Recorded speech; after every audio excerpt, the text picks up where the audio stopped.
All right, good evening, everyone. We have reconvened from our closed session, and there is nothing to disclose. So we will adjourn the special meeting at 6:03 p.m. and switch over to our regular council meeting. I'd like to call to order the Elk Grove City Council regular meeting. Today is Wednesday, June 22nd, and it is 6:03 p.m. Clerk. Thank you, Mayor. This meeting of the Elk Grove City Council will be replayed on Metro Cable Channel 14 on Friday, June 24th at 1 p.m. and Saturday, June 25th at 2 p.m. It is being closed captioned and will be webcast at sacmetrocable.tv.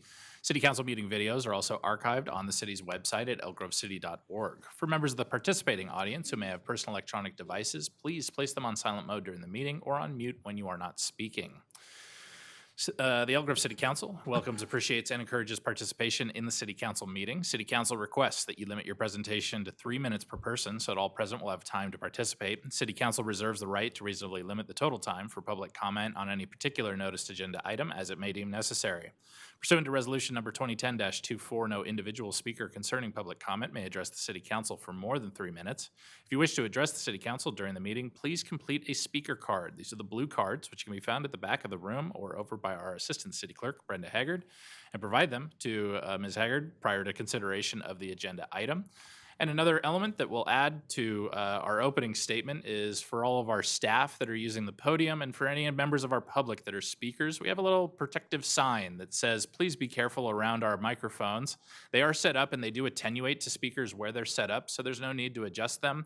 And if you are a very expressive speaker with your hands, we just ask you to take about a 6-inch step back before you start expressing yourself. So, but those microphones will be able to pick that up. With that, Mayor, that will move us towards the roll call.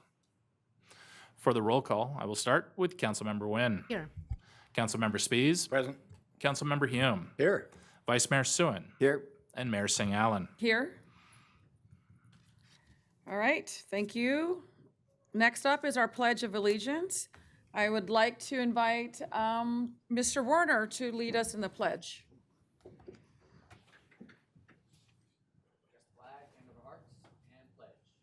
Pledge allegiance to the flag of the United States of America and to the republic for which it stands, one nation under God, indivisible, with liberty and justice for all. All right, and by request, Councilmember Hume would like to make some statements. Thank you, Madam Mayor. Before we go to the moment of silence, I'd just like to request that we close tonight's meeting, excuse me, in honor of a former appointed city council member, a former Elk Grove Unified School District superintendent, as well as many other things, and just a general prince of a man, Mr. Bob Trigg, passed away. So if we could make sure and get a proclamation over to his wife, Janet, in her time of loss, I'd appreciate that. Absolutely, and it was on for my closing statement tonight too, so thank you. In memory of Mr. Trigg, who was just an extraordinary human being. So with that, I will observe a moment of silence. Thank you.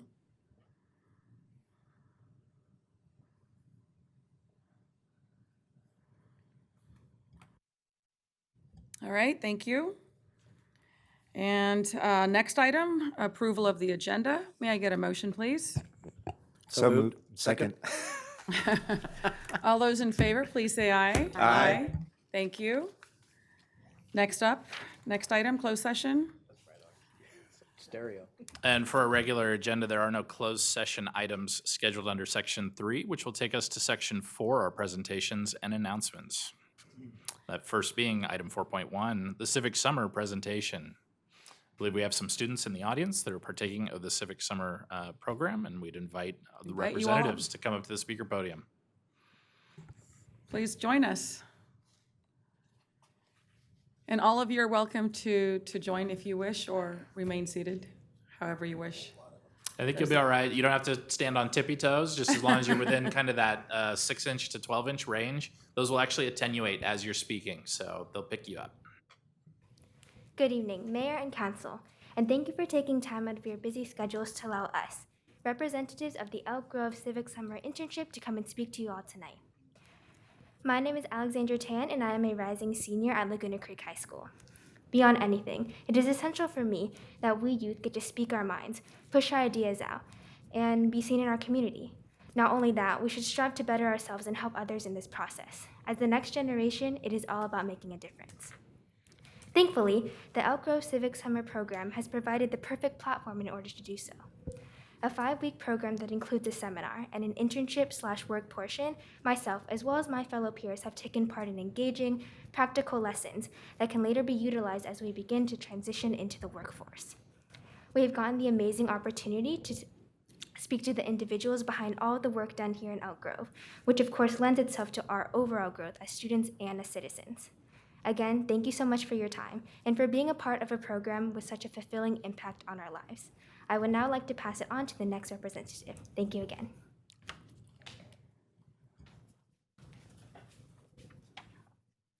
Good evening, Mayor and Council. I'm Michelle Nguyen, an incoming senior at Sheldon High School, go Huskies, and a part of the government pathway Equitas. When I was younger, I fell in love with mystery books, which sparked my interest in becoming a detective. Detective work is like solving a puzzle. The right clues and evidence put together can solve the crime. How a city works is also like a completed puzzle. The citizens, city leaders, local agencies, and more are important pieces, and when put together, it creates a safe and smooth city. Elk Grove Civic Summer allows us to learn more about each piece and how they work together to maintain the city as a whole. Not only do we learn more about their duties and impact during the seminar portion, but we are also able to experience firsthand what their roles in the city are like during the internship portion. Most importantly, once the program is over, we can use our new knowledge to be more involved in our interconnected city. Thank you so much to the Mayor and Council for supporting Elk Grove Civic Summer.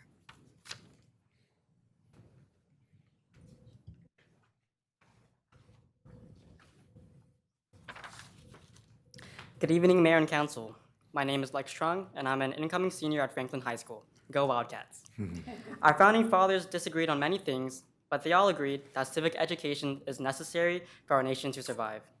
People must know how the government works and their role in our democracy. Elk Grove Civic Summer is the civic education we need. The program teaches us just how local government works and how our local representatives can make change. In addition to providing us life advice, such as when Councilman Spees taught us the importance of being both a leader and a follower, the program helps prepare the next generation of leaders in future businesses and our government. After just 3 days, I feel myself becoming more knowledgeable, sociable, and confident. Thank you, council members, for your support of this program and your support for the future of Elk Grove. And thank you for listening.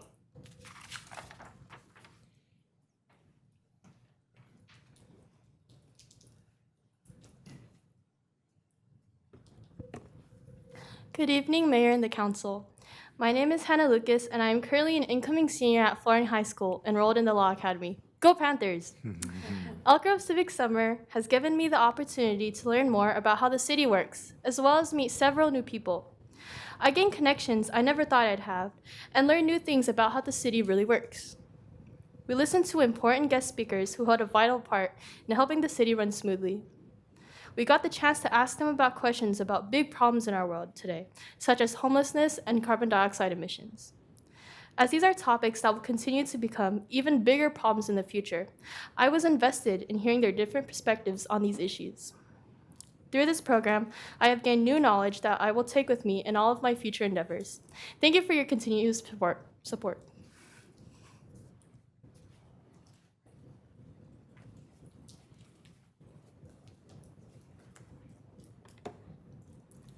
Greetings, Mayor and Council. My name is Ethan Lipsy, an incoming senior at Cosumnes Oaks High School, part of the Computing and Robotics Pathway and the VAPA program. The Elk Grove Civic Summer program has been instrumental in developing my skills that I will need both in life and in the workforce. It teaches skills such as public speaking, communication, and teamwork, and it has most of all given me a determination for change. This program is an incredible way to both gain experience and improve yourself. I have learned that becoming leader is not an accident, and is rather a choice.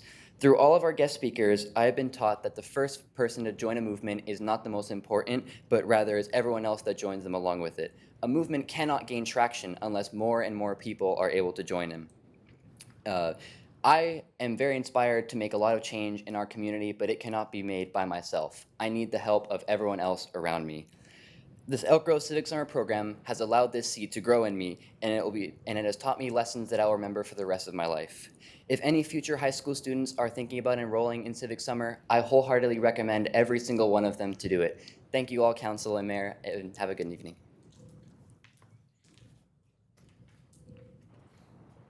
Are there any other speakers? Or does that conclude the presentation? I'm seeing nobody else coming forward, so, all right.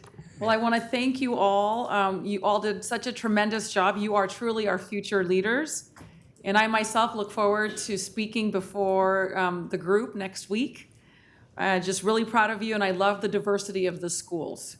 That is great, seeing all of the school pride, and I will definitely say go Wolfpack as a former Wolfpack mom myself. Vice Mayor Sun, I believe you have some comments. Yeah, thanks, Mayor. You're going to have a great time with this bunch. They ask a lot of great questions. I also just want to commend again all of you for attending this program, participating in this program. And I want to thank Carlos Garcia back there for, you've been hosting this for many years, and you've been doing a great job. So thank you all again. Appreciate you being here tonight. Councilmember Spies? So I think this is I think it was our second opportunity to participate in this. And I have to tell you, I really appreciated the conversation that we had the other day. So many of the questions required some pretty deep thought for me to answer. The questions were very, very good, and I'm really happy to hear you echo some of those things back. It makes me happy because I know you were listening, and I think that you care, right? And I think you're gonna take that on with you, and so I really appreciate the opportunity that we had to spend together. So, best of luck. All right, well, thank you, and we look forward to engaging with you, and know that we are here to help you be successful. So continue doing the great work that you're all pursuing. See you next week. With that, we will transition to our next item, item 4.2, our Historic Preservation Committee Annual Report. Presentation by our chair, Daniel Ming.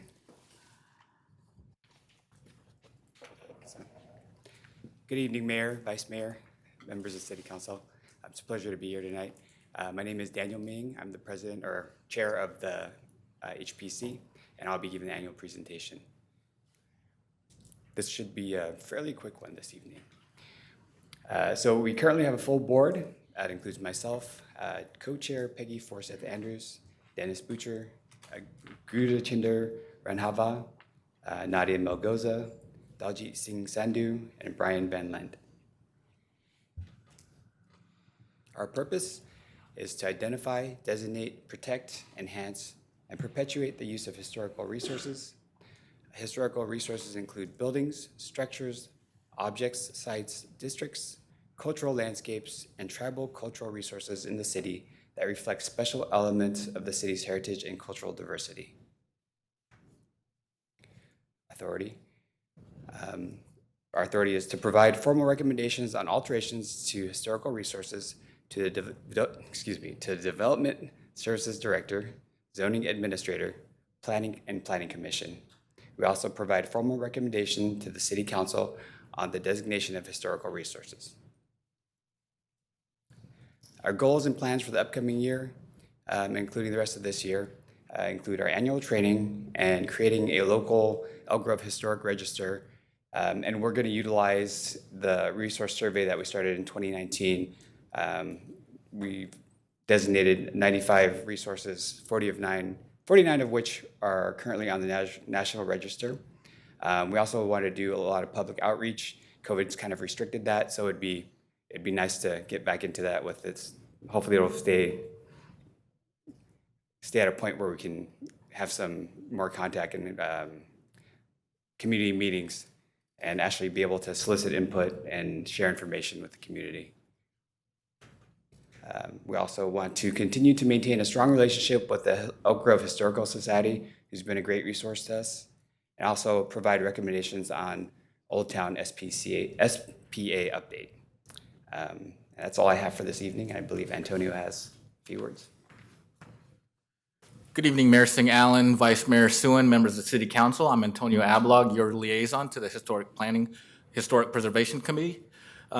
This year, the Historic Preservation Committee got to see one of their projects come to light. That's the Great Dust Bowl Brewery. If you've been there, it's a great space. I'd like to thank the HPC for all the work they put in on that project.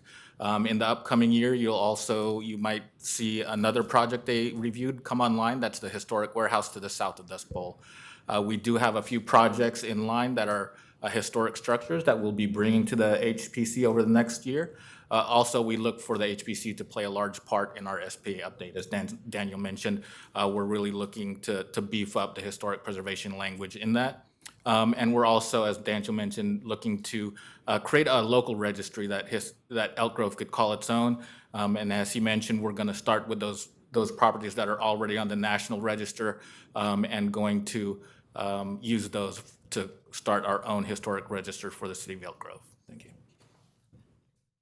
All right, thank you, Mr. Ring, for the presentation. Any questions or comments from council? Seeing none, thank you. It's good to see you in person. All right, we will move on to our public comment. I do not see any speakers lined up for public comment. I'll open up the public comment opportunity formally. Not seeing anybody. So I will go ahead and close the public comment opportunity and move on to our next item, our general administration and information, city manager's report. Good evening, Madam Mayor, Vice Mayor, members of the City Council. Jason Behrman, City Manager. Happy to report on a few items of interest tonight. First, you heard a little bit from our wonderful Civic Summer students. I had the opportunity to speak with them as well earlier this week, and it was really gratifying to be able to speak with them and hear their questions and their interest in government. So looking forward to the internship portion that's coming up. We're going to be hosting, there's I think 42 total students. The City of Elk Grove will be hosting 20 within our organization. So really looking forward to that work continuing.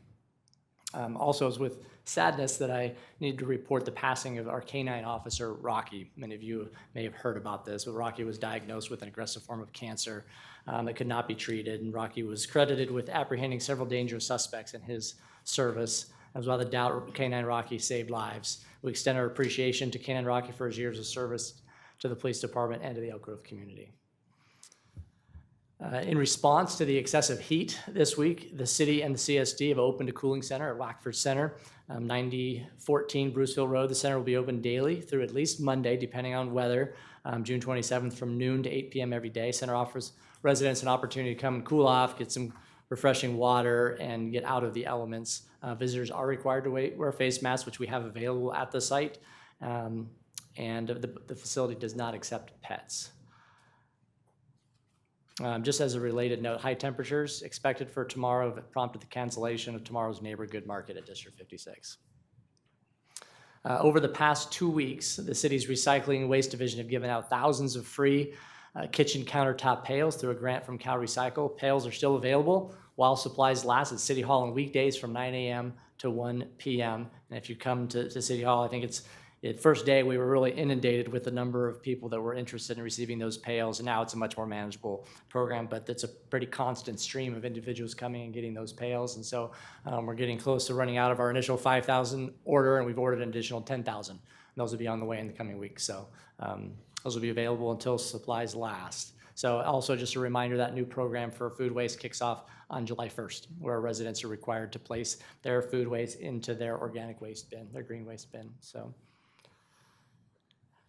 Just an update also on our catalytic converter ordinance. Councilmember Wynn brought up this issue several weeks ago, and almost at the same time, there were some bills being introduced in the legislature that's going to tackle that exact same issue. So our intent, we have actually the draft ordinance ready to go, but we're just going to hold off on that until we see what happens with the legislation. If that's approved, then that addresses the problem. If it doesn't, we can always bring that back to the city council at a later date. Something else exciting, Barbecue in the Beat is starting up with our new barbecue trailer. That will be this Saturday, regardless of heat. There's going to be shade, water, great food at Natoli Park, which is at 10050 East Tarrant Drive from 11 o'clock to 2 p.m. So come on out, mingle, mix with our wonderful police department staff, and I believe the CSD fire staff will be there as well. So great opportunity. Another great thing coming up this Saturday is our sustainability team has partnered with SMUD to offer a free home energy savings expo and electric vehicle ride and drive event. It's this Saturday from 10 o'clock to 4 o'clock at District 56. Guests will have a chance to learn about the benefits of transitioning home appliances and vehicles from gas to electric and ways to save on new purchases through rebates, programs, and incentives. More information can be found on the city's website. Also this Saturday, busy Saturday, the Art Commission is hosting an evening of big band music from the 1940s from 5:30 to 8 p.m. at our Old Town Plaza. So this is a free concert open to all ages. There'll be food trucks. Bring a lawn chair, come on out and enjoy a really great evening of music. Also, our swim center is open for recreation swim weekdays from 11:30 to 4 p.m., weekends from 1 to 6. Great opportunity with the hot weather. Come on out and get refreshed. There is an upcoming swim meet on July 16th and 17th, so a little ways away, where we will not be offering recreational swim, but it'll be open every other weekday and weekend coming up.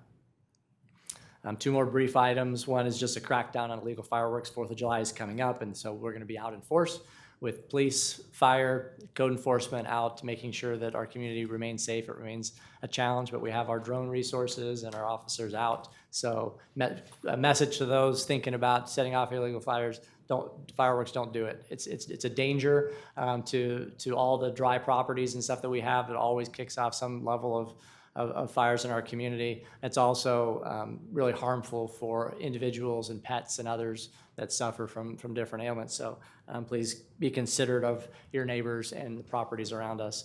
And so best way to celebrate the 4th of July is to come on down to Elk Grove Park on July 4th at our 26th annual Elk Grove Salutes the Red, White, and Blue, presented this year by Sky River Casino. And it's going to be from 5 to 10 p.m. Admission is free, parking is $10. Event details are available on the city's website. And that concludes my report. Happy to answer any questions. All right, excellent report. Any questions from colleagues? I have a question. Councilmember Nguyen? Yes, thank you. I want to thank you, Mr. Behrman, and the chief for putting together that Cadillac converter ordinance so quickly. And you're right, as soon as we started working on it, the state started putting something together exactly like what we were talking about. And so the idea was that we did it first here in the region and then have all the other cities chime in and do the same thing, but it looks like the state's going to jump in and do this. So thank you so much for pulling that together so quickly. I do want to ask, as far as the fireworks and the illegal fireworks, can you at least say what the fine is going to be? Just because I think folks don't necessarily know, is it just a verbal? If you get caught with illegal fireworks, is there anything we can at least let the public know? Yep, what the citation is. We do issue citations. In addition to that, once we identify the homeowner or the home itself, we contact the homeowner, and they're going to be responsible for the fines and any cost to the city, essentially doing the investigation and part of recouping the funds for the efforts that are put in. I don't know what the actual number is, and maybe code enforcement can help with that, but we do issue the citation, and we work with our code partners to identify those homes and hold those folks responsible. It is pretty substantial, as I recall. I saw one appeal request. And yeah, I can speak on that. So we do fine per violation, which means per firework, and each fine starts at 100, 200, 500, and 500 thereafter for every illegal firework. So they can add up really quickly. Okay, and then just to be clear, I'm the homeowner. I didn't light the illegal firework, but because it's coming out of my home, I get the fine? How do you? Yeah, so the responsibility is of the homeowner if the fireworks come from that house itself.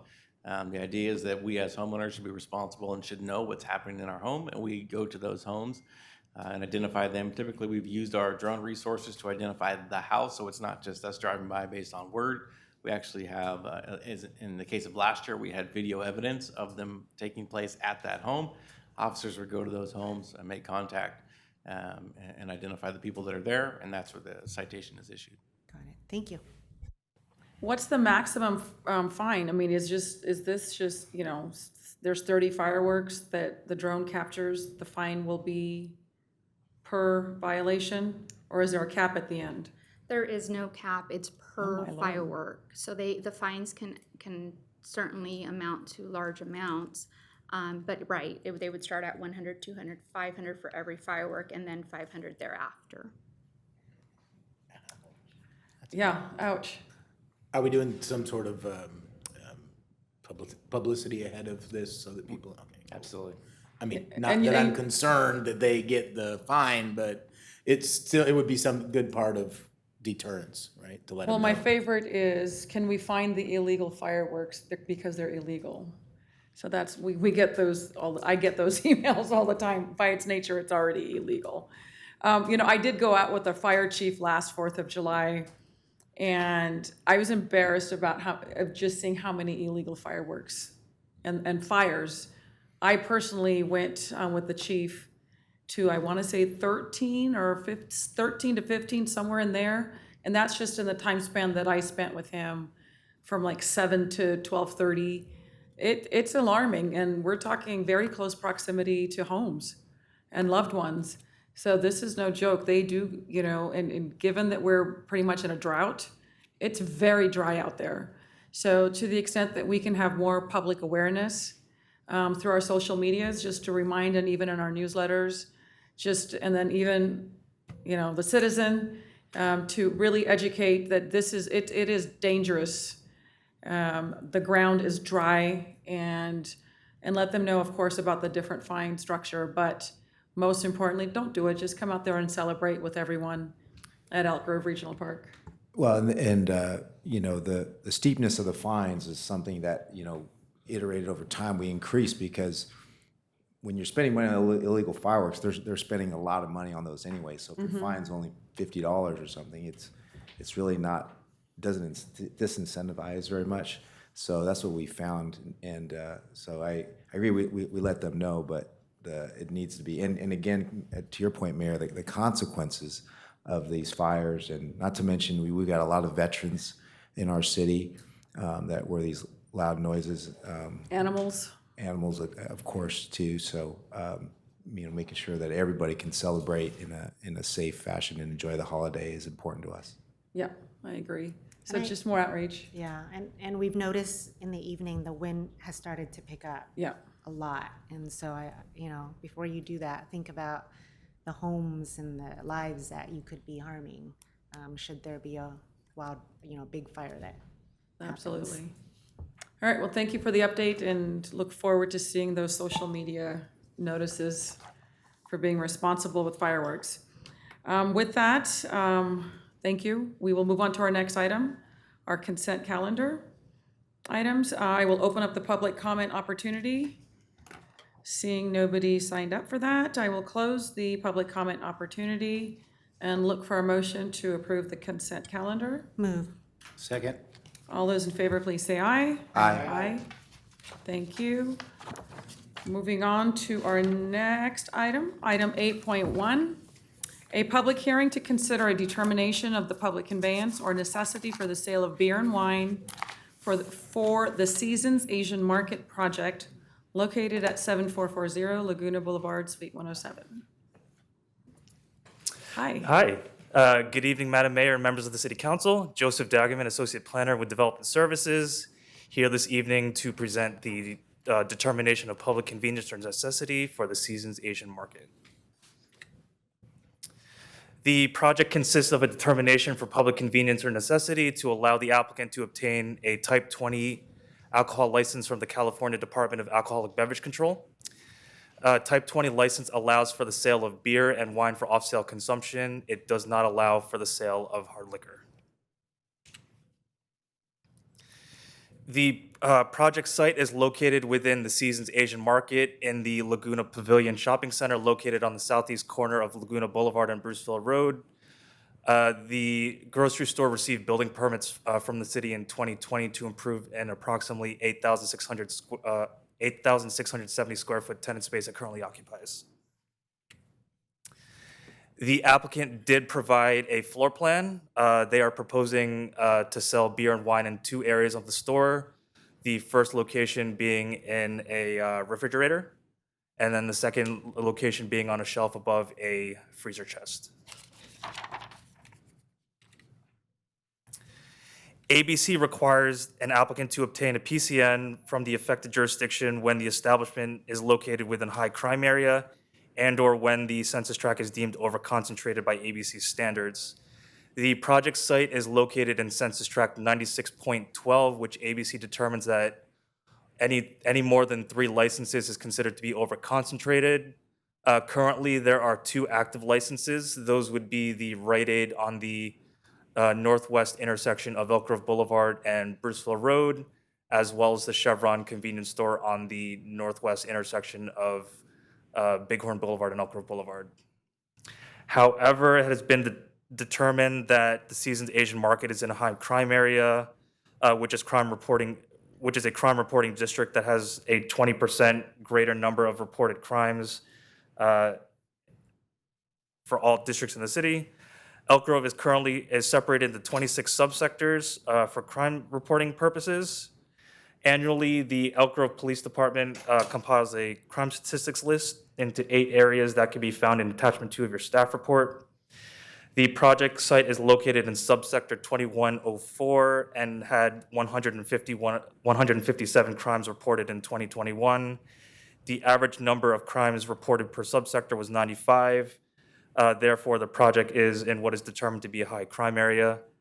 However, the average does include subsectors with less population, such as the rural area and the triangle area, where crime statistics tend to be lower. When you compare subsector 21.04 to the surrounding subsectors directly adjacent, the 157 reported crimes is comparable to the surrounding subsectors.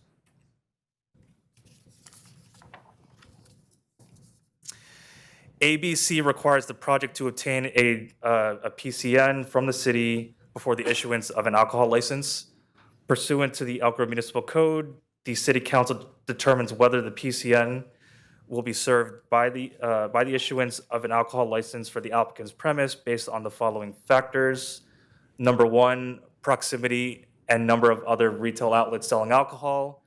Second, the proximity of retail outlet locations to schools, playgrounds, and other facilities serving young people. Third, proximity to the retail outlet to residential neighborhoods. And 4, whether the retail outlet provides a wide range of desirable goods or services or a unique type of goods or service. And here's a graphic depicting the proximity to the mentioned uses. As I previously mentioned, the 2 active licenses in Census Tract 96.12 are 3/4 of a mile away from this project site. The nearest off-site licenses within a 1/4 mile are in the neighboring census tract, which are the Walgreens, the Target, and the Total Wines and More. There is 1 public school within a 1/4 mile of the project site, which is the Harriet Eddy Middle School. The nearest park is Beatty Park, which is over 2,000 feet away to the west. There are 2 daycares that are within a 1/4 mile of the project site, which are the Little Flowers Montessori and the Little London Montessori. As these are child care facilities, the children are picked up from the facility by an adult and would not have unsupervised access to the market. And then while directly adjacent to residences, which is the Village Crossings Apartments, the Seasons Asian Market closes at 7:30, so there wouldn't be any additional late hours for the sale of beer and wine. And then finally, the Seasons Asian Grocery Store is a specialty store that specializes in goods. So staff believes that a unique type of goods is being provided. The applicant notes that the approval of the PCN offers customers the convenience of purchasing beer and wine along with specialty Asian grocery items in a one-stop shop atmosphere without the need to travel elsewhere to purchase alcoholic beverage products. The applicant has committed to implement ongoing staff training related to age-restricted sales to the public. The police department reviewed the project and determined there would be no public safety reason to oppose the finding of the PCN or issuance of the ABC license. The project is exempt from the California Environmental Quality Act pursuant to Section 061B3. This is the common sense exemption. Granting the PCN will expand the project available for the sale of beer and wine in the shopping center, but will not bring any physical change to the environment. So this evening, staff is recommending that the City Council approve the determination of public convenience or necessity for the Type 21 license for the Seasons Asian Market. This concludes my presentation. Staff and the applicant are available to answer any questions. Thank you. All right, thank you for your presentation. At this time, I will declare that the public hearing is open and invite up the applicant to speak if they wish. Is the applicant with us? Okay. No? The applicant chooses not to speak. Okay, that's fine. You're allowed to do that too. All right, then I will transition and open up the public comment opportunity. I do not see anybody signed up to speak, so I will close the public comment opportunity. And since the applicant does not wish to speak, I assume you don't want to provide any conclusion, summation remarks. So I will declare that the public hearing is now closed and open it up for any council questions or comments. Yes, Councilmember Hume. Thank you, Mayor. No questions. I just want to say that generally these PCN proceedings are kind of perfunctory, bureaucratic holdovers, that it seems like I don't know that one has ever been denied. But I have to say that was probably one of the most thorough reports outlining everything that has to do and all of the statistics and everything. So it was very well done, and I will go ahead and move to adopt the resolution. Thank you. Vice Mayor Soon wanted to say something? Yeah, thank you, Mayor. I'll quickly second Councilmember Hume's motion, and I just want to thank the owners for taking a chance in our community and opening a store that provides a lot of cultural foods to the community that obviously there's a lot of Asian population in this community. So thank you for setting up shop here. All right, and I look forward to shopping there as well, and thank you for those comments. I echo pretty much the same comments. And I also will just note that in reading the staff report, that our police department also did not see any issues with this as well. So I just wanted to put that there. So we have a motion and a second. All those in favor, please say aye. Aye. Aye. Motion passes. We will go on to our next item, item 8.2. What was that? Okay. A public hearing to consider a resolution authorizing the city manager to execute an affordable housing regulatory agreement with Cornerstone Village, Elk Grove LP, a California limited partnership, protecting the units as long-term affordable housing, and a resolution approving a minor design review with deviation, tentative parcel map, and density bonus for Cornerstone Village project located at 9270 Bruceville Road. Good evening, Mayor Singh Allen, Vice Mayor Suen, members of the City Council, Antonio Ablog, Planning Manager, here to present to you tonight the Cornerstone Village project. Before I begin my presentation, I'd just like to give my thanks to Sarah Kirsch-Gessner, Senior Planner. She did all the work behind this project. I'm just here to take it over to the finish line. Also like to thank Sarah Bontrager, who did all the housing elements required to bring this forward to you tonight. As far as the project before you tonight, it consists of a minor design review with a deviation for a new multifamily housing development consisting of 84 units. This requires a density bonus to allow for increased density on the site, as well as a concession / incentive for reduced parking. The project also will require a tentative parcel map to subdivide the site into 2 parcels and a regulatory agreement to ensure the housing will remain affordable in the future. This project was presented to the Planning Commission on June 2nd. We did receive a few comments, 5 comments in total, 2 of those comments in support and 3 in opposition. Many of those comments in opposition were just general in opposition to high-density housing with no particular pieces of this project that they were opposed to. The Planning Commission did recommend approval for the project, and we are presenting it to you here this evening. The project is located on Bruceville Road, just south of Laguna Boulevard. The site is currently occupied by the Light of the Valley Church, as well as an existing private school. The north part of the site is currently vacant. This project will utilize most of that vacant parcel as well as the portion of the site that's currently occupied by that private school. As far as the details on the minor design review, this will be an 84-unit apartment complex. There will be 21 three-bedroom units, 22 two-bedroom units, and 41 one-bedroom units. According to the applicant, the Cornerstone Village project will be a residential community where people of all faiths, backgrounds, and abilities can feel welcome and thrive, including 53 units for working families, 21 units for adults with intellectual and developmental disabilities, 9 units for adults who have formerly experienced homelessness, and 1 unit for the on-site property manager. In staff's review of the design review request, we did find that it was consistent with the general plan policies and municipal code and design guidelines,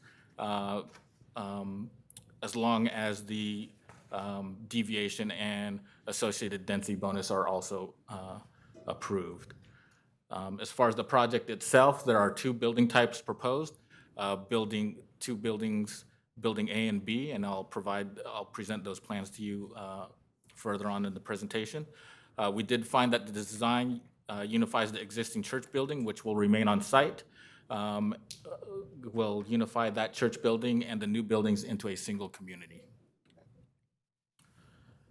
The proposed site plan is before you on the screen. There are 2 existing driveways that provide access to the Light of the Valley Church. Those driveways will remain and will provide access to the new residential units as well as the community serving building B. There will be a new driveway at the north end of the site. However, that will be for emergency access only, so it will not be general residential access. The main residential building will be Building A. This will be a new building with exterior finished with horizontal siding and brick material. It will be 3 stories. They are requesting a deviation for height for this building. The height limit is 35 feet.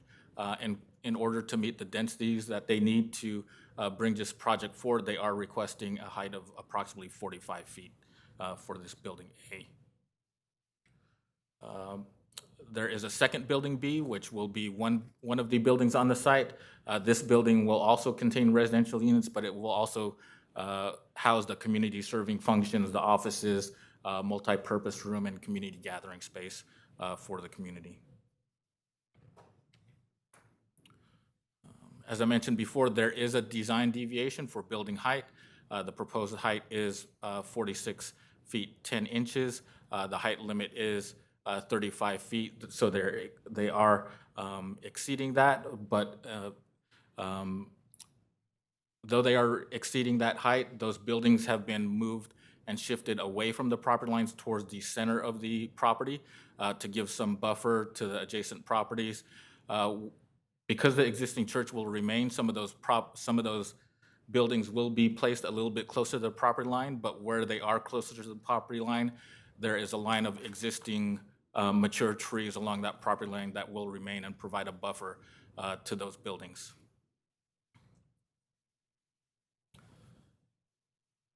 The project does require a density bonus to provide the 84 units on the site.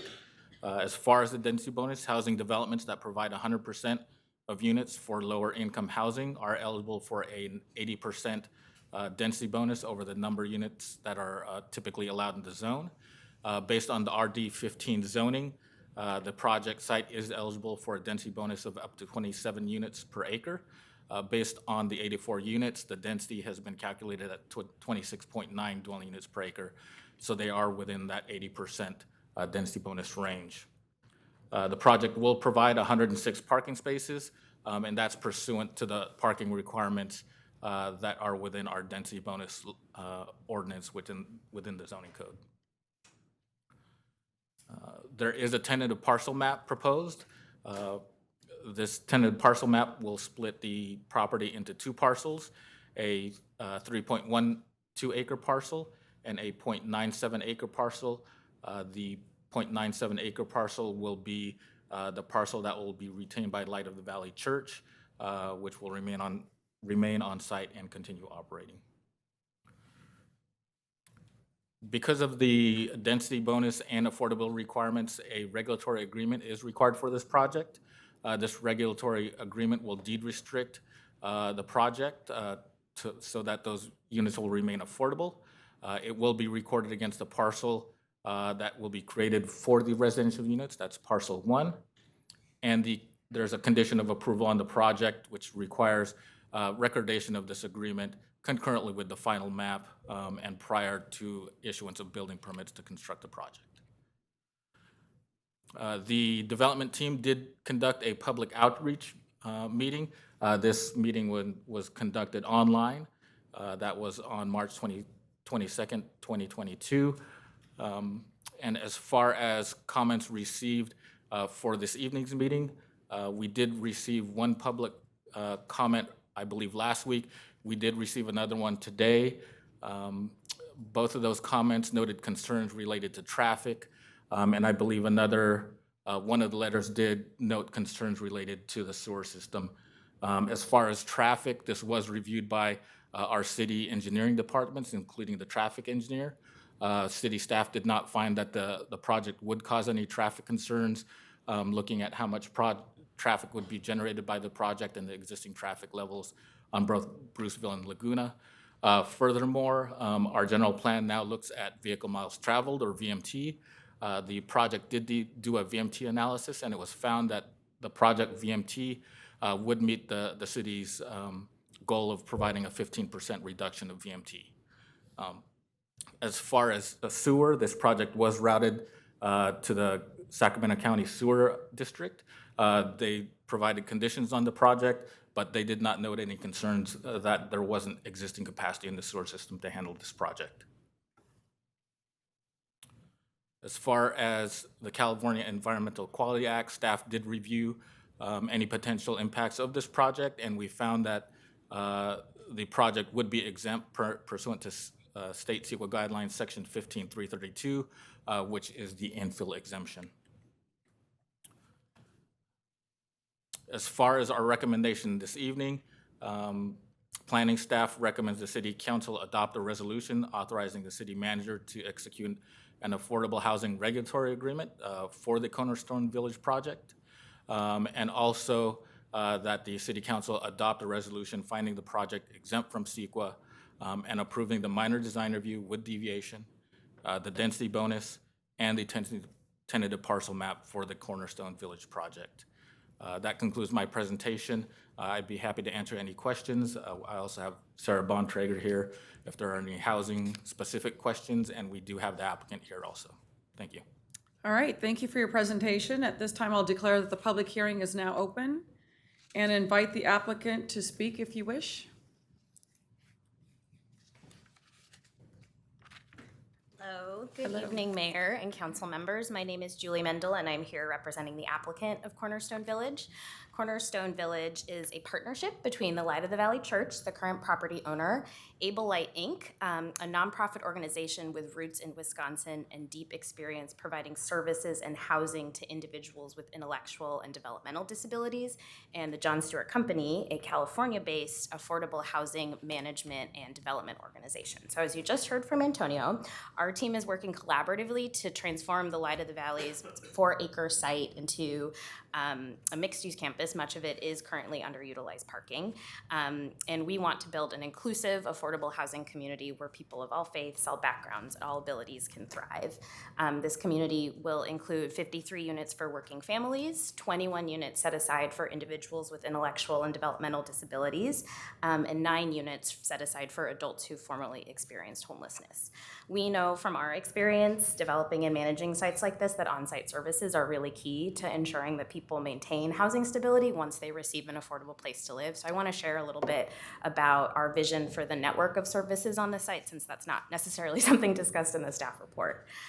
So we will have an on-site case manager who will work one-on-one with our 9 residents who formerly experienced homelessness. So that means working with them to develop individualized service plans that really identify what they need to achieve self-sufficiency. So that can mean additional mental and physical healthcare supports. It can mean employment training, job readiness training. It's really tailored to the individual. That case manager will also help these 9 clients apply for benefits that they're eligible for, and provide healthcare service referrals. For the 21 units set aside for individuals with intellectual and developmental disabilities, those folks will receive services from the Alta California Regional Center, which is one of several regional centers across the state that provide services to this community, and it's a really comprehensive suite that tends to focus on employment services for those who are able and interested to work, and independent living service support. So this community and these units in particular are really designed for folks with these disabilities who want to live independently and often struggle to find housing in the market. And we are saying this project will offer those units for them, and then also we're working with Alta to make sure they have the services they need to live independently successfully. And then finally for the whole community, so kind of knitting it all together, so including those 53 units for working families, so all 83 units, we will have an on-site resident coordinator who will do the fun stuff, the social and educational events. So cooking classes, book clubs, movie nights, that stuff is also kind of tailored to the personality of the community. But we're, programming in a pretty large community space in this building B that Antonio shared that can accommodate all sorts of events like that. Light of the Valley will remain in place, as you heard, so they'll be on a separate parcel that's described in the tentative parcel map that's part of our application before you tonight. And we've also been working with their congregation leaders on opportunities to expand the amazing work that they're already doing in the Elk Grove community, both to the new neighbors that we hope to welcome to Elk Grove as part of Cornerstone Village, and also just kind of provide a larger space for them to do what they already do at the site. So, our vision for programming the community space is opening up that community room to them. And I think some of you are familiar with the work they do. They currently host Meals on Wheels pickup. They offer AA counseling and other support services. And of course, they host Micah the Comfort Dog, who you may remember recently, I think just this year, received the Mayor's Volunteer Service Award. Finally, I want to share just a little bit of context about how we've gotten to this point. This project gained a lot of momentum last December when this body, the Elk Grove City Council, approved a conditional loan commitment of $3.4 million of affordable housing fund dollars to the project. So that commitment really enabled us to get this entitlement process started, and we're really at a key moment for the project this month. We intend to apply for additional funding from the State Department of Housing and Community Development in a few weeks. As many of you know, the competition for deed-restricted affordable housing like this is pretty intense, and in order to be competitive at the state level, this project needs to receive full entitlements by July 12th. That's the application deadline. This state funding round is an annual process now, so if we don't secure entitlement approval this month, we'll need to wait until the next round, which is next year, and delivering these much-needed affordable units to the city of Elk Grove will be delayed by a year or more. I want to thank Sarah Kirchgessner, Antonio, and Sarah Bontrager, and just the rest of staff who've all worked tirelessly over the last few months to really comprehensively review our application and get us here tonight, and to thank you in advance for your consideration of this project. So I'm here to answer any questions. Thank you for all of that. At this time, I will go ahead and open up the public comment opportunity. I do not see any speakers lined up here, so I will close the public comment opportunity. Did you have any concluding remarks? No concluding remarks. Okay, wonderful. Then I will declare that the public hearing is closed and open it up for council deliberations and direction. We'll start, go ahead, Vice Mayor Sun. Thank you, Mayor. A couple questions, one for Julie and a couple for Antonio, actually. I guess, Julie, I'll take yours right now. Oh, you mentioned the Alta California Regional Center. Is there a ratio, like you mentioned, 1:9 how does that work? So every, they call their clients consumers, and their service model is consumer choice. So every individual with a qualifying disability kind of chooses from like a suite of services that they want to receive. So the way Alta talks about their service model is every individual has access to a service team. So it can be really any size, from one person that's their case manager that they work directly with, to medical professionals, to an employment specialist and the like. So it really depends on the consumer. Okay. So it's for the 21 people. They got a number. They can all call in. Yes. Yeah. They will all have at least one like case manager who checks in on them and makes sure that they're following up on their referrals and like doing okay in the unit and settling in and all of that. And then for the homeless, like I said, we'll have one person for those 9. For the 9. Okay. Yeah. Thank you very much. Yeah. Antonio, so a couple questions you mentioned from the traffic perspective. Yes. You mentioned well, I realize now we're analyzing by VMT, but I think it sounded like the team also looked at average daily traffic counts as well. Is that for that use? Yes, even though we're in a VMT world as far as traffic impacts, our engineering team, along with the city traffic engineer, do still look at the trips generated and whether the roadway intersections and driveways in and out can handle the traffic generated by the project. So that was done with this project, and staff did not find that with the ingress-egress pattern and the emergency driveway that this would cause any traffic issues with this project going in. Okay, and is that because the church itself, the planned use with the church itself generated similar numbers from a planning perspective anyway? No, it would. So they still look at the traditional trips generated per the ITE manual. Okay. But based on the trips generated by this land use, it was found that it would not be a danger or negative impact to the traffic on surrounding streets and intersections. Based on the existing design of the road. Correct. Right now. Yeah. Correct. Okay, and then secondly, from a screening perspective, I appreciate the applicant's proactiveness in setting the buildings back farther away from the existing community and the planting of other trees. But you talked about some mature trees already, and I was just wondering, in this graphic, this is figure 4 in the staff report, it kind of shows the existing trees being above the height of the proposed building. So the request is for a height deviation, and at that 46-foot high level, I'm just wondering, is there going to be, are some of those trees already that high?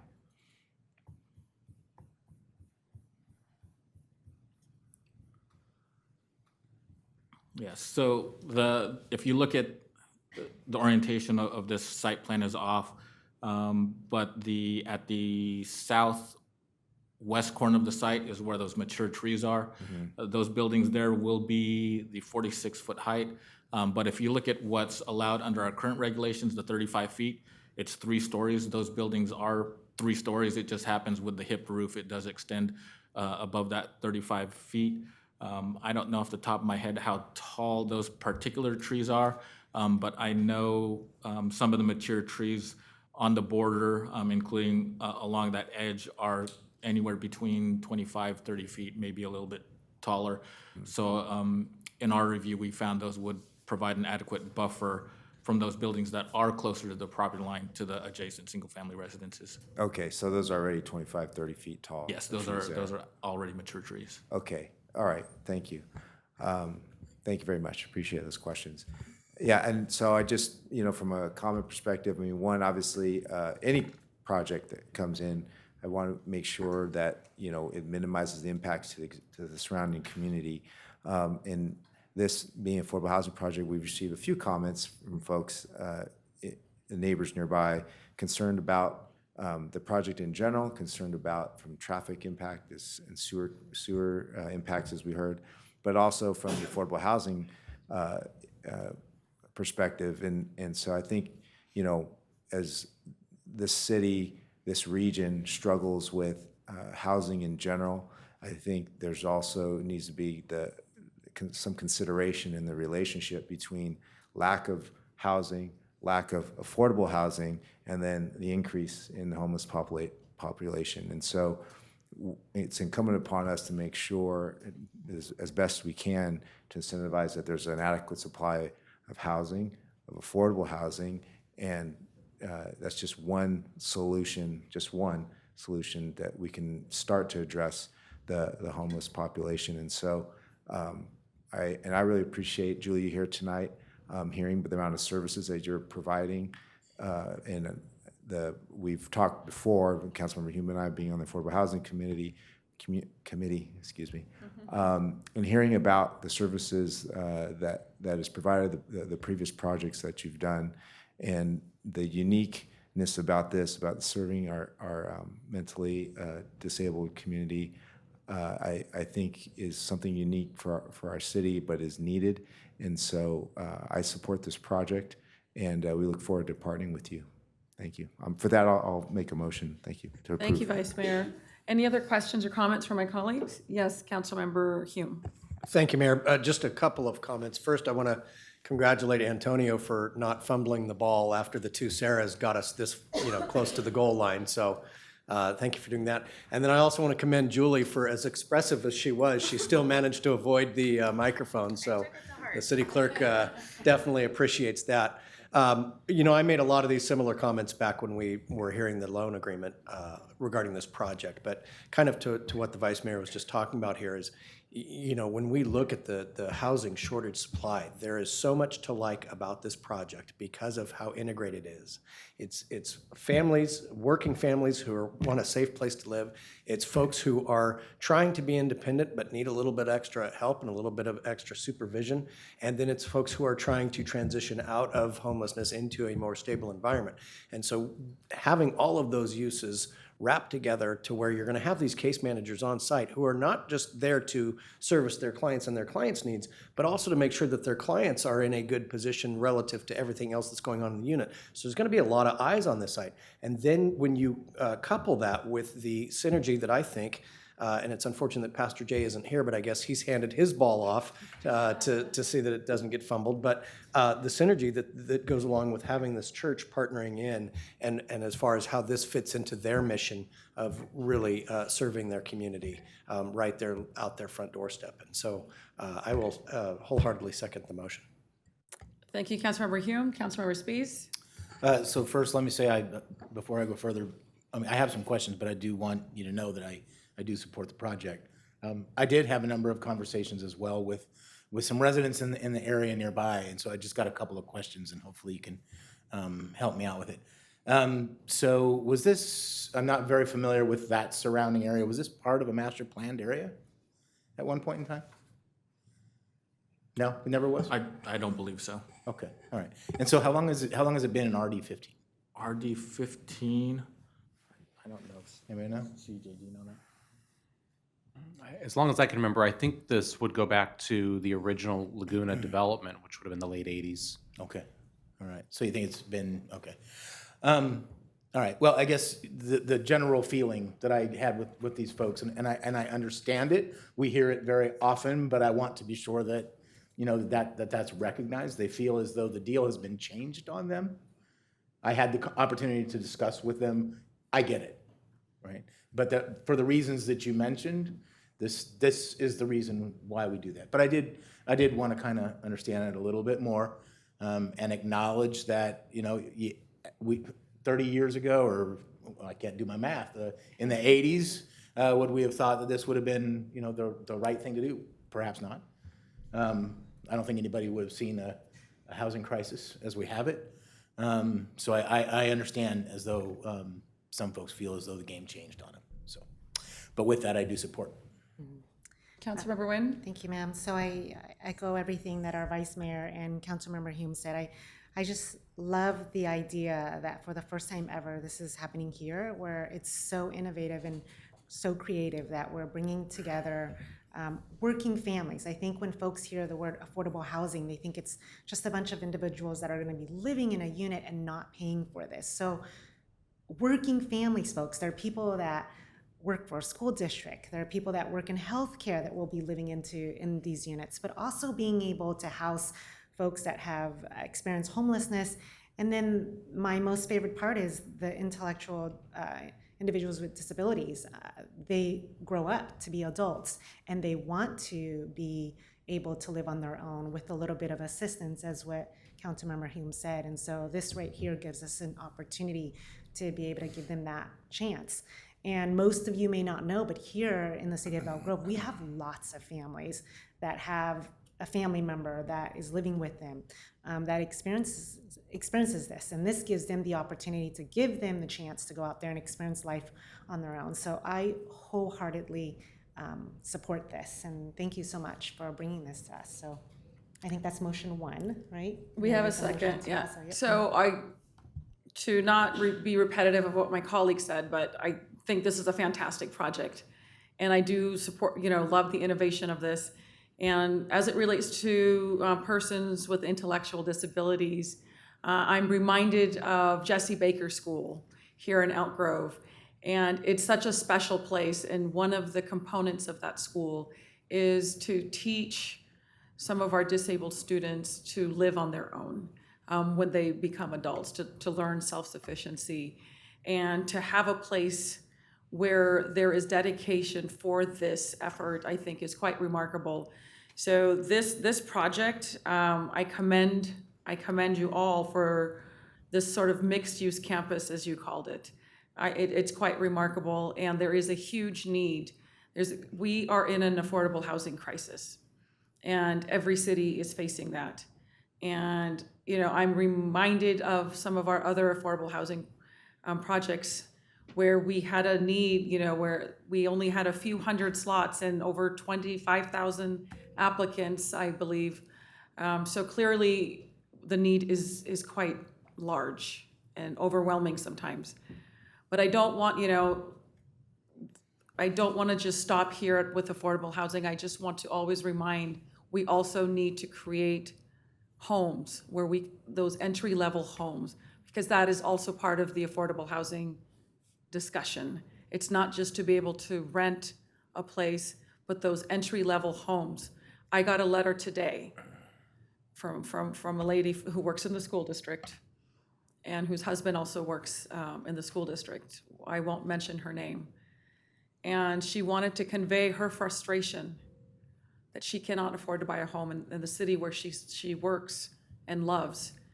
So as part of those affordable housing discussions, I just want to be mindful that we still also want to be able to address those entry-level homes, because that is also that affordable housing discussion that needs to continue as well.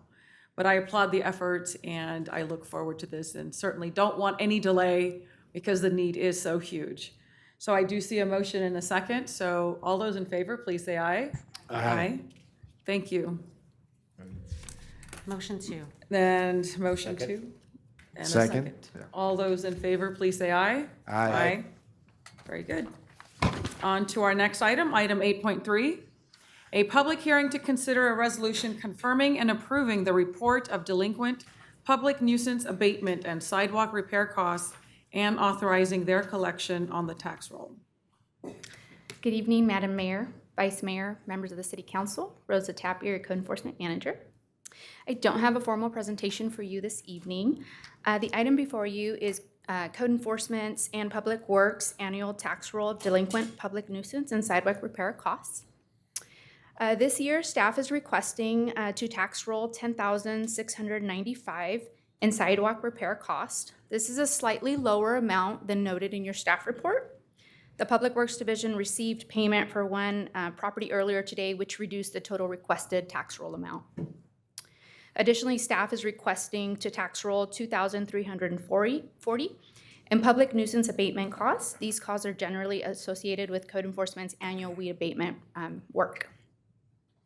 All properties on the delinquent properties report were notified on May 20th and May 23rd of this evening's meeting date and time. Copies of invoices pertaining to their property were also included in the notification provided. These are all costs where a property owner has been notified and has had an opportunity to pay and has not paid as of today.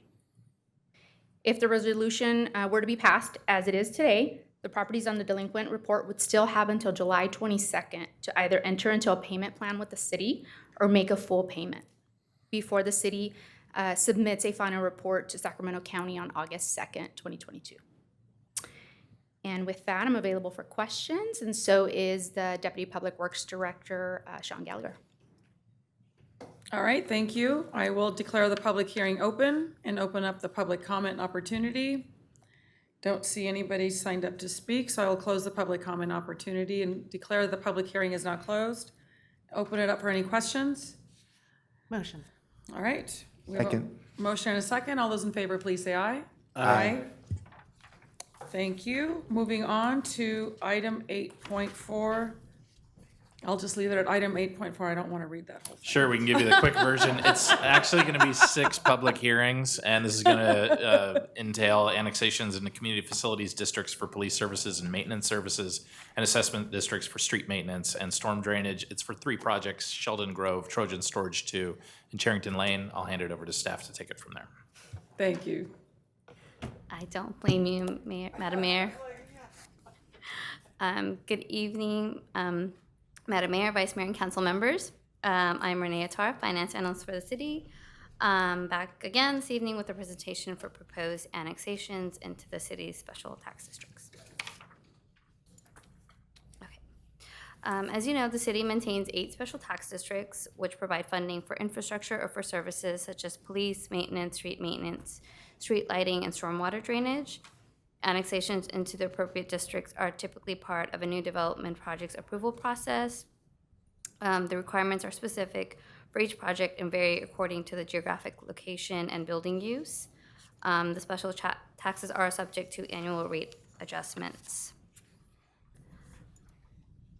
On April 27, 2022, the City Council adopted resolutions of intent to annex the parcels for the Sheldon Grove, Trojan Storage 2, and 8600 Charrington Lane tentative parcel map projects into special tax districts and to establish tonight's public hearings. The projects are being proposed for annexation into the following various special tax districts: CFD 2003-2 for police and public safety services, CFD 2006-1 for maintenance services throughout the city, Street Maintenance District 1 Zone 3 for local collector and arterial street maintenance, and Stormwater Drainage Fee Zone 2 for stormwater drainage and runoff maintenance services. This would be the 60th annexation into CFD 2003-2, the 80th and 81st annexations into CFD 2006-1, the 44th annexation into Zone 3 of the Street Maintenance District, and the 53rd and 54th annexations into Stormwater Drainage Fee Zone 2. All of these assessments will be levied in perpetuity. So what are these projects? The first project is Sheldon Grove, which consists of 122 single-family units located at the northeastern intersection of Sheldon and Power and Roads. The second project is Trojan Storage 2, which consists of 3 storage and warehouse buildings located on 7.84 non-residential acres located northeast of Bighorn Boulevard and Bruceville Road. And then the last project is a tentative parcel map for 8600 Charrington Lane, which consists of 2 single-family units located southeast of Calvine and Bradshaw Roads. The parcel for this project was annexed into CFD 2003-2, Street Maintenance District 1, Zone 3, and Maintenance Services, CFD 2006-1 in the mid-2000s. And that concludes my presentation. I'm available for any questions. Thank you. All right, thank you for that. We are going to, let's see, there's a lot going on here. So our first public hearing is CFD 2003-2, Annex 60. I will declare the public hearing for CFD 2003-2, Annex 60 open and open up the public comment opportunity. Do not see anyone signed up, so I will close the public comment opportunity and declare the public hearing for CFD 2003-2, Annex 60 closed. And looking for A1, motion 1. Motion A1. Second. All those in favor, please say aye. Aye. All right, can I request the results of the ballot tabulation? Indeed, of 122 possible votes, 122 affirmative votes were cast authorizing the city of Elk Grove to levy a special tax at the rate apportioned and described. The measure passes with more than 2/3 of all votes cast in the election in favor of the measure. A resolution declaring the results of the election is available for council consideration. Motion A2, please. Motion A2. Second. Everyone, all those in favor, please say aye. Aye. Aye. I'll move to introduce and waive the full reading by substitution title only, an ordinance levying and apportioning the special tax in the 60th annexation to Community Facilities District Number 2003-2 Police Services. Second. Wow. All those in favor, please say aye. Aye. Aye. I think you should read them with the auctioneer voice going on. Our second public hearing, CFD 2006-1, Annex 80. I will declare the public hearing for CFD 2006-1, Annex 80 open and open up the public comment opportunity. I don't see anyone signed up, so I will close the public comment opportunity and declare the public hearing for CFD 2006-1 Annex 80 is closed. Motion B1. Second. All those in favor, please say aye. Aye. May I request the results of the ballot tabulation? And again, of 122 possible votes, 122 affirmative votes were cast, authorizing the city of Elk Grove to levy a special tax at the rate apportioned and described. The measure passes with more than 2/3 of all votes cast in the election in favor of the measure. A resolution declaring the results of the election is available for council consideration.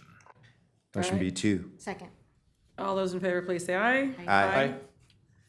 Introduce and waive the full reading by substitution of title only ordinance levying and apportioning the special tax and 80th annexation of the Community Facilities District Number 2006-1 Maintenance Services. Second. All those in favor, please say aye. Aye. All right, our third public hearing, CFD 2006-1 Annex 81. I will declare the public hearing for CFD 2006-1 Annex 81 open and open up the public comment opportunity.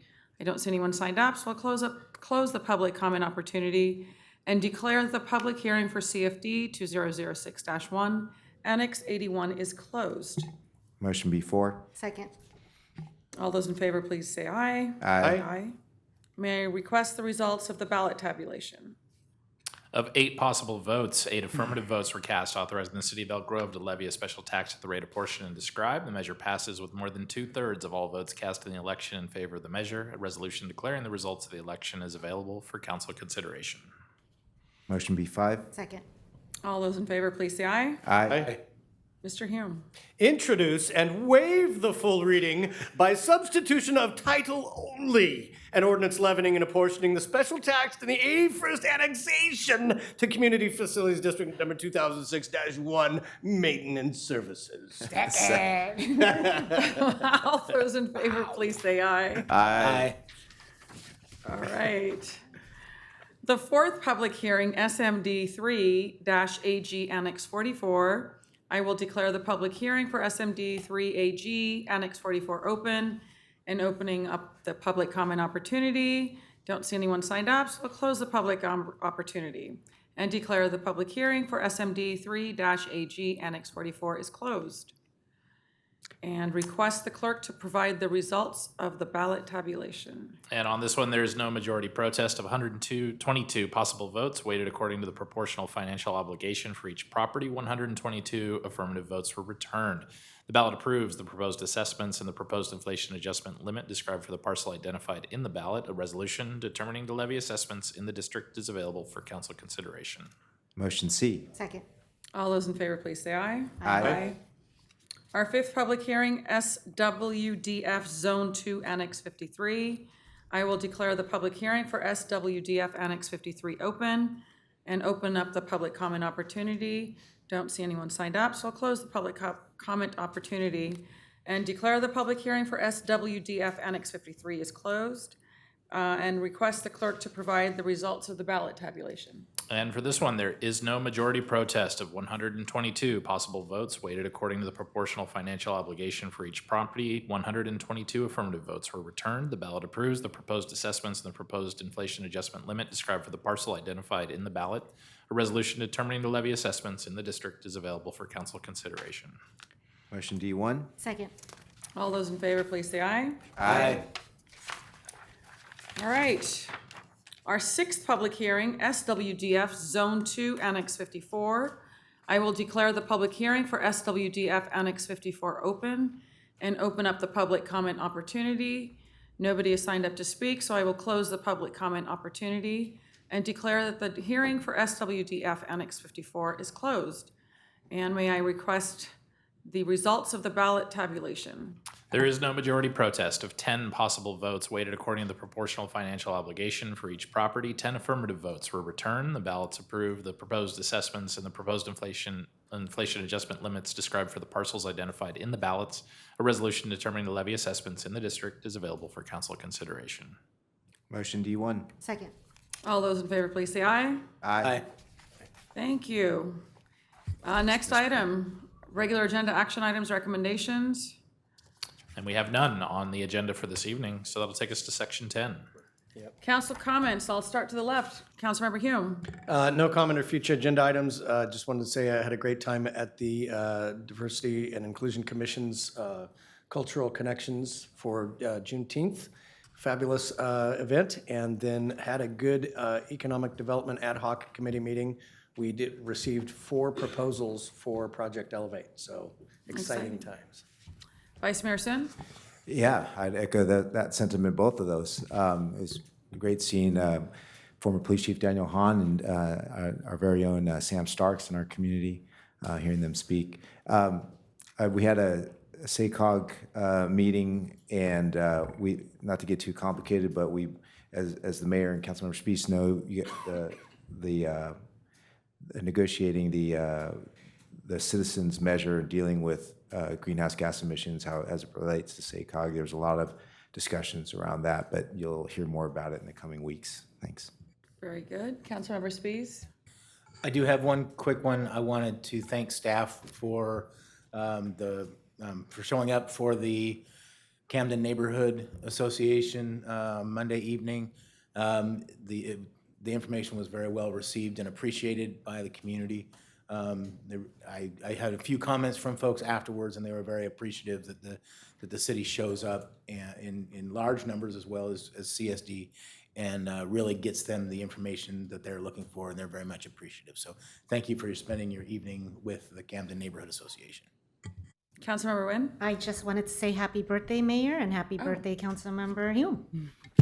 Thank you, thank you. That's a great one. Happy birthday, both. Yeah, that's right. Thank you. I will just add that I had a privilege to tour the Al Misbah Food Bank yesterday, and more information on that to come, but they do tremendous work, providing much-needed resources and support, specifically for Afghan and Ukrainian refugees. So we'll be sharing information on that, and want to thank Councilmember Spees' leadership on being really instrumental in helping them get to where they are. It took, I know how challenging it was, and just want to recognize your efforts. You've done an amazing job. Thank you. Thank you. I appreciate it. Yep, so thank you, and we will be adjourning in the memory of Mr. Bob Trigg. As Councilmember Hume mentioned at the onset of the meeting, I personally knew him, and he was just a wonderful, delightful human being. I learned so much from him. He gave me wonderful advice as the newer school board member when he was actually appointed here as a city council member. And just a wonderful human being, not only in education, but also his commitment to service in our community. His impact will live on, and may his memory be a blessing to all that knew him. Mayor, if I could just say, I mean, Yes, please. when Mr. Trigg served on city council with Councilmember Hume, you know, he was one of the votes to appoint me to where I am today. So I'm forever grateful to him and his service to this community. He was quite remarkable. And rest in peace also to our K9 Rocky. Thank you. Be blessed, everyone. Have a good evening. Thank you. We are adjourning at 7:25.